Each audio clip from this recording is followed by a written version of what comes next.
போட்டித் தேர்வுக்கு தயாராகும் அனைவருக்கும் வணக்கம். நம்ம இந்த வீடியோவில் என்ன பார்க்க போகிறோன்னா, இனி வரும் காலங்களில் பொது அறிவாகட்டும் தமிழாகட்டும் நம்ம எப்படி படிக்கணும், எப்படி படித்தா கேள்வி எப்படி கேட்டாலும் நம்ம ஆன்சர் பண்ணுற மாதிரி இருக்கணும். ஸோ அப்படி தான் நம்ம படிக்க போகிறோம். ஏன்னா நிறைய பேர் பார்த்திங்கன்னா ப்ரைவேட் நோட்ஸு அந்த நோட்ஸு சொல்லிட்டு வாங்கி படித்து தேவையில்லாமல் டைமை வேஸ்ட் பண்ணுறாங்க. ஏன்னா இது இனி வரும் காலங்களில் எப்படி கொஸ்டின் கேட்பாங்கன்னு சொல்லிட்டு கண்டிப்பாக யாராலும் சொல்ல முடியாது. நீங்களே ஒரு நோட்ஸ் எடுத்து நீங்களாக அதை படித்து புரிஞ்சிங்கன்னா கண்டிப்பாக அது உங்களால் மறக்கவும் முடியாது. எப்படி ஆன்சரை கொஸ்டின் கேட்டாலுமே நீங்கள் ஆன்சர் பண்ணுற மாதிரி இருக்கும். ஸோ அந்த மாதிரி தான் உங்கள் நோட்ஸ் எப்படி எடுக்கணும், அது எப்படிலாம் நீங்கள் படிக்கணும் அப்படி சொல்லிட்டு இந்த வீடியோவில் பார்க்க போகிறோம்.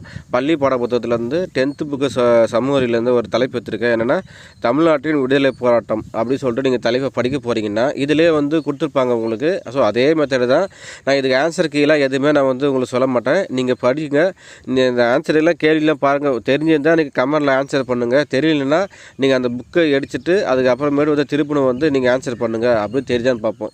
உங்களை நீங்களே சோதனை பண்ணுறது அந்த வீடியோவை கண்டிப்பாக நீங்கள் ஆன்சர் வேணும்னா ஆன்சர் வேணும்னு சொல்லுங்கள். கண்டிப்பாக இனி வரும் காலங்களில் நான் ஆன்சரோடு போட்டு சொல்கிறேன். என்னை பொறுத்த வரைக்கும் ஆன்சர் எனக்கு தெரிஞ்சு உங்களுக்கு சொல்கிறத விட நீங்களாக தெரிஞ்சுன்னா கண்டிப்பாக அது மறக்காது. அதுக்காக தான் அந்த வீடியோ. ஃபஸ்ட்டு என்ன பண்ணுங்கன்னா, படிக்கும்போது தமிழ்நாட்டில் விடுதலை போராட்டம் சொல்கிற தலைவர் படிக்க போகிறீங்கன்னா ஆரம்பத்துலேருந்து கொடுத்துருப்பாங்க. கீழ்கண்டமாக அறிவு முதல் தலைப்பு ஒன்று கொடுத்துருப்பாங்க. என்னென்னா தமிழ்நாட்டில் காலனி எதிர்ப்பு போராட்டங்கள் அப்படின்னா என்ன படிக்க போகிறோன்னா, தமிழ்நாட்டில் காலனியை எதிர்ப்பு போராட்டங்களை பற்றி நம்ம படிக்க போகிறோம். அதுக்கப்புறம் கல்வி வளர்ச்சிக்கு ஒடுக்கப்பட்ட மக்களின் மேம்பாட்டிற்கும் கிறித்துவ சமய பரப்பு நிறுவனங்களுக்கு பங்களிப்பு, கல்வி வளர்ச்சிக்கு யாரெல்லாம் பங்களிப்பாங்க சொல்லி படிக்க போகிறோம். அடுத்து தமிழ்நாட்டில் காங்கிரஸ் அரசியலுக்கு நீதி கட்சி சாவல் இது போட்டு படிக்க போகிறோம், சவால். அதுக்கப்புறமேட்டு பார்த்தீங்கன்னா தமிழ்நாட்டில் காங்கிரஸ் போர்க்குணமிக்க வெகு மக்கள் இயக்கங்கள். ஸோ இதை பற்றிலாம் இப்போ சவால்கள் என்னென்ன இருந்தது, அப்புறம் காங்கிரஸ் போர்க்குணமிக்க வெகு மக்கள் இயக்கங்கள் எப்படியா இருந்தது அது சொல்லலாம் ஃபுல்லாக பார்க்க போகிறோம். ஸோ இதுதான் நம்ம படிக்க போகிறது.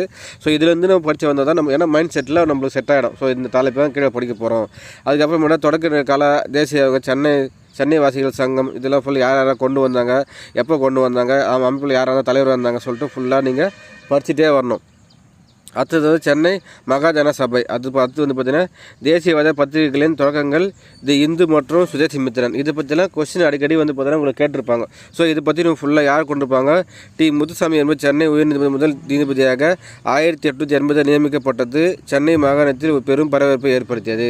ஸோ இதுதான் முக்கிய காரணம். இதுலேருந்து எப்படி கேட்பாங்க, நம்மளுக்கு கூற்று காரணங்கள் மட்டும் கேட்கலாம். பெரிய பரபரப்பை ஏற்படுத்தியது காரணம் எதனால இவர் நியமனம் பண்ணதுக்காக. அது அப்போ புரியுதுங்களா இல்லை? இந்த மாதிரி தான் நம்ம படிக்கணும். அப்போ மிதவாத கட்டம். நெக்ஸ்ட் பார்த்தீங்கன்னா ஃபுல்லாக இந்த மாதிரி ஒவ்வொரு டாப்பிக்காக நீங்கள் படிச்சுட்டே வரும்போது தமிழ்நாட்டின் எதிர்வினைகள் யாரெல்லாம் என்ன பண்ணாங்க, சுதேசி இயக்கங்கள், இது ஃபுல்லாக நீங்கள் இப்போ திருநெல்வேலி எழுச்சி, அப்புறம் சுதேசி நீர்வாய் கப்பல் நிறுவனம் ஃபுல்லாக நீங்கள் ஒவ்வொரு தலைப்பாக நீங்கள் படிச்சுட்டே வந்தீங்கன்னா அடுத்தது அன்னிபெசன்ட் அம்மையாரும் தன்னாட்சி இயக்கமும் ஃபுல்லாக இந்த டாப்பிக்லாம் படிச்சுட்டே இன்னும் என்னென்ன கேள்விலாம் யார் என்ன பண்ணாங்க சொல்லிட்டு நீங்கள் என்ன பண்ணணும்னா ரவுல சட்டம் சத்தியாகிரகம் இதை பற்றி கண்டிப்பாக கேட்டிருந்தாங்க கொஸ்டின் நிறையவே. இந்த தமிழ்நாட்டில் விடுதலை போகிற பங்குலேருந்து மட்டுமே உங்களுக்கு மினிமம் ஒரு 3 கேள்வி பார்த்தீங்கன்னா பொது அறிவில் கேட்டிருந்தாங்க. ஸோ அந்த மாதிரி தான் பார்க்குறோம் நம்ம.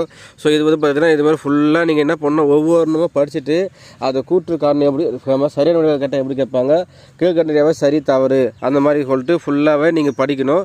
படித்து நோட்ஸு நீங்களாக எடுக்கணும். அதுதான் நம்ம சொல்கிறது. நோட்ஸு நீங்களே எடுக்கணும். நான் எடுக்கிற நோட்ஸ் வர சரி, நீங்கள் எடுத்து தான் பெஸ்ட்டு. ஏன்னா கேள்வி எப்படி எல்லாமே தெரிஞ்சிச்சு, எப்படி கேட்பாங்க, நீயே கேள்வி கேட்கணும். இந்த கேள்வி எப்படி கேட்கலாம்னு சொல்லிட்டு கொடுத்தா நீயே கேள்வி கேட்கும்போது எப்படி கேட்ப அப்படி சொல்லிட்டு ஃபுல்லாகவே நீங்கள் படிச்சுட்டு அதுலேருந்து கேள்வி எழுதிட்டு ஆன்சர் உங்களுக்கே தெரியும். ஸோ அந்த மாதிரி தான் கேள்வி எடுக்கிறேன். ஃபுல்லாகவே படிங்க. ஃபுல்லாகவே எல்லா டாப்பிக்கும் முக்கியமான டாபிக் எல்லாமே கொடுத்துருக்காங்க. ஸோ யார் என்னென்ன போராட்டம் பண்ணாங்க எல்லா டீட்டெயிலுமே ஃபுல்லாக படிச்சு கடைசி வெள்ளனை வெளியே இருக்குது 1947 வரைக்கும் இந்த புக்கில் கொடுத்துருக்காங்க. லாஸ்ட்டாக பார்த்தீங்கன்னா இங்கே தான் நம்ம மெயினாக ஃபஸ்ட்டு ஒரு காலகட்டத்தில் இந்த சரியான தேர்ந்தெடுத்து எழுதுக அந்த மாதிரி தான் கேள்விகளே இருந்தது. கூற்று காரணங்கள் 200 கொஸ்டினில் பார்த்தீங்கன்னா மினிமம் ஒரு 2 கொஸ்டின் இல்லை 3 கொஸ்டின் வரும். இது அப்படி தான் இருந்தது. பொறுத்துக்கு மட்டும் 4 கொஸ்டின் 5 கொஸ்டின் கேட்டிருந்தாங்க. ஆனால் இப்போ கூற்று காரணங்களே மினிமம் ஒரு 15 கொஸ்டின் மேலே கேட்குறாங்க. அதை பொறுத்துக்க கீழ்கடையவே சரியான தவறு. ஏன்னா நம்ம ஒரு கேள்வி மட்டும் தெரிஞ்சால் ஆன்சர் பண்ணுற மாதிரி கண்டிப்பாக கேள்விகளே வரத்தில்லை. நீங்கள் அதில் பார்த்தீங்கன்னா மினிமம் ஒரு 3 கேள்வி தெரிஞ்சால் மட்டும்தான் ஆன்சர் பண்ணுற மாதிரி கொண்டு வந்திருக்காங்க. ஸோ அது ரொம்ப கடினமாக இருக்குது. ஃபஸ்ட்டு பார்த்தீங்கன்னா சரியான விட தெரிஞ்சது. இதெல்லாம் ஆன்சர் தெரிஞ்சால் நீங்கள் கமெண்ட் பண்ணுங்கள். இல்லை இதில் ஆன்சர் சொல்லுங்கள் சொன்னால் கண்டிப்பாக அடுத்த வழியில் ஆன்சர் சொல்லுங்கள். ஏன்னா இதெல்லாம் ஆன்சர் நானே சொல்லிட்டு எந்த யூஸும் கிடையாது. நீங்கள் இதெல்லாம் ஆன்சர் தெரியலனா நீங்கள் இந்த கேள்வியில் எங்கேருந்து கேட்டுறாங்க சொல்லிட்டு நீங்கள் போய் அந்த பாடப்புத்தகத்தை படிச்சுட்டு அதுக்கப்புறம் ஆன்சர் போடுங்க. அந்த பாடப்புத்தகத்தில் இருக்கும். சரிங்களா? ஃபஸ்ட்டு பார்த்தீங்கன்னா சென்னை மகாஜன சபை முதல் தலைவர் யார் அப்படின்னு சொல்லிட்டு கேட்டிருக்காங்க. ஆப்ஷன் ஏ வந்து TM Nair, P Rangaraya, G Subramaniam, CR Natesan. So இது வந்து பார்த்தீங்கன்னா எந்த ஆன்சர் கமெண்ட் பண்ணுங்கள். அடுத்தது இந்திய தேசிய காங்கிரஸ் 3வது மாநாடு அமூர் எங்கு நடைபெற்றது?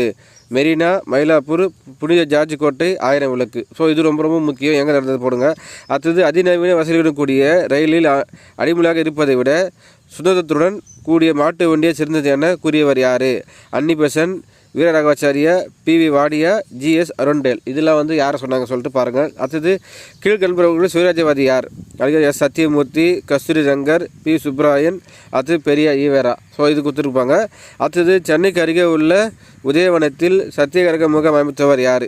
காமராஜரா, ராஜாஜி, சந்தானம், பிரகாசம். இந்த கேள்வியில் வந்து பார்த்தீங்கன்னா ரொம்பவே வந்து புதுசாக தெரியும் உங்களுக்கு. இதுதான் வந்து பார்த்தீங்கன்னா ஆரம்ப காலகட்டத்தில் கேள்விக்கு சரியான விடைக்காது. அதுக்கப்புறமே என்ன பண்ணாங்கன்னா, அதாவது இந்திய எதிர்ப்பு மாநாடு எங்கே நடத்தப்பட்டது? சென்னை, ஈரோடு, சேலம், மதுரை எங்கே நடத்தப்பட்டது? இதெல்லாம் ஆன்சர் தெரிஞ்சால் கண்டிப்பாக கமெண்ட் பண்ணுங்கள். அடுத்தது சென்னை உயர்நீதிமன்றத்தில் பணியமர்த்தப்பட்ட முதல் இந்திய நீதிபதி டேஷ் ஆவார். நம்ம ஆல்ரெடி மேலே படித்தோம். ஸோ அதே கேட்டுருக்காங்க யாருன்னா, இதெல்லாம் நம்மளா படித்து தெரிஞ்சு நம்ம போடணும். கீழே வந்து அடுத்தது டேஷ் என்னும் ரகசிய அமைப்பை நீலகண்ட பிரம்மச்சாரி தொடங்கினார். என்ன அமைப்பு தொடங்கினார் சொல்லிட்டு கேட்குறாங்க. அடுத்தது சென்னையில் முதலாவது காங்கிரஸ் அமைச்சரவை அமைத்தவர் யார் அப்படி சொல்லிட்டு கேட்குறாங்க. டேஷ்.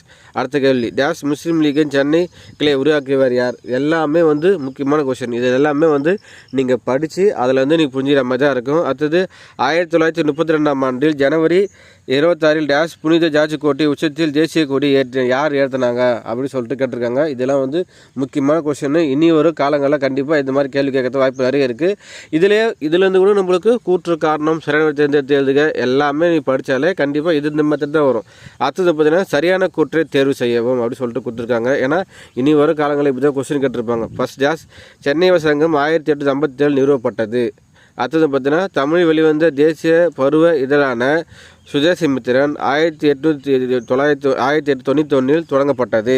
அடுத்தது குடிமைப்பணி தேர்வு இந்தியாவில் மட்டுமே நடத்த வேண்டும் என்று சென்னை மகாசபை கோரியது. அடுத்தது வந்து பார்த்திங்கன்னா 4வது VS சீனிவாசனார் ஒரு தீவிர தேசியவாதி ஆவார். ஸோ கீழ்கண்டவற்றில் எவை சரியானதை கேட்குறாங்க. கொஸ்டின் நல்லா படித்து புரிஞ்சுக்கணும். 1 மற்றும் 2 ஆகியவை சரி, 3 மட்டும் சரி, 4 மட்டும் சரி, அனைத்தும் சரி. எது வந்து கரெக்டான ஆன்சர் சொல்லிட்டு நீங்கள் படித்து பார்த்துட்டு அந்த எல்லாமே படித்தா மட்டும்தான் உங்களுக்கு புரியும். இந்த மாதிரி நீங்கள் சரியான கூட்டத்தை தேர்ந்தெடுக்க மெத்தடில் படிச்சிங்கன்னா அவங்க கேள்வி எப்படி கேட்டாலுமே நம்ம ஆன்சர் பண்ணுற மாதிரி இருக்கும். அடுத்தது ஒத்தியாமை இயக்கத்தில் பெரியார் பங்கேற்கவில்லை. ஃபஸ்ட்டு கூற்று. 2வது வந்து பார்த்தீங்கன்னா முஸ்லீம் லீகை சேர்ந்த யாக்கூப் ஹாசனுக்கு ராஜாஜி நெருக்கமாக பணியாற்றினார். 3வது ஒத்தியாமை இயக்கத்தில் தொழிலாளர்கள் கலந்து கொள்ளவில்லை. 4வது தமிழ்நாட்டில் கள்ளுக்கடைகளுக்கு முன்பாக மறியல் செய்யப்படவில்லை. ஸோ இதில் இதெல்லாம் கரெக்டு. 1 மற்றும் 2 ஆகியவை சரி, 1 மற்றும் 3 சரி, 2 மட்டும் சரி, 1, 3, 4 ஆகியவை சரி. ஸோ இதெல்லாம் சரியாக சொல்கிற ஆன்சரை கமெண்ட் பண்ணுங்கள். ஏன்னா இனி வரும் காலங்களில் கொஸ்டின் இப்படி தான். இந்த மெத்தடில் நீங்கள் படித்து நீங்களாக வந்து கேள்வி எழுதுங்க. முதல்ல ஒரு பகுதி இந்த பாடம் படிச்சிட்டிங்களா, இந்த பாடம் படிச்சுட்டு இந்த பாடத்துலேருந்து கேள்வி எப்படி கேட்கலாம் சொல்லி நீங்கள் கொஸ்டின் எடுத்து நோட்ஸ் எடுத்திங்கன்னா கடைசி வரைக்கும் உங்களுக்கு மறக்காது. இந்த பாடத்துலேருந்து எதனா ஒரு கேள்வி கேட்டாலும் உங்களால் கரெக்டாக ஆன்சர் பண்ண முடியும். அடுத்தது வந்து பார்த்திங்கன்னா பொறுத்துக சென்னை வாசிகள் சங்கம் எப்போ தொடங்கப்பட்டது?